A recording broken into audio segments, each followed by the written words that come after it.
If she had figured he had come for a place to breathe, she might have been more understanding, even if she had wondered about him some. If she had figured he was absolutely and completely crazy, she would have let him be. But as far as she knew, he was standing with his left leg forward on her shore, in a place where she had come to clam and to breathe.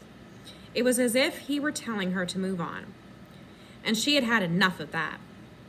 If her grandfather had been there, he might have told her that a peaceable spirit was the reward of charity.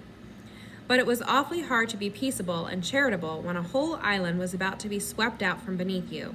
And so Lizzie felt she had a right to say what she said, even if it wasn't peaceable and was as far from charitable as she could get. "Are you some kind of idiot?" Turner wheeled around, and it did not help when the stone he had tossed up that very second, a particularly heavy one with sharp corners, came down off center of the bridge of his nose, starting a gush of blood that leaped eagerly and immediately to his shirt.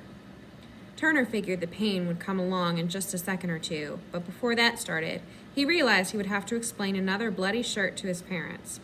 And he would have to come up with a wonderful out-loud lie, since he could hardly tell them that he had thrown a rock at his nose. Then the pain came. He bent down so that the blood wouldn't fall on his pants, too.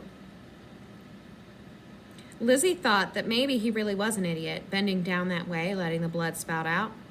"You're supposed to lie down," she called, "with your head back, so the bloods will stop." He did not answer her, so she spoke slowly. "Are you understanding what I'm saying?" Turner was starting to sweat and feeling sort of weak. He was also beginning to seriously doubt that he would survive his first week in Maine.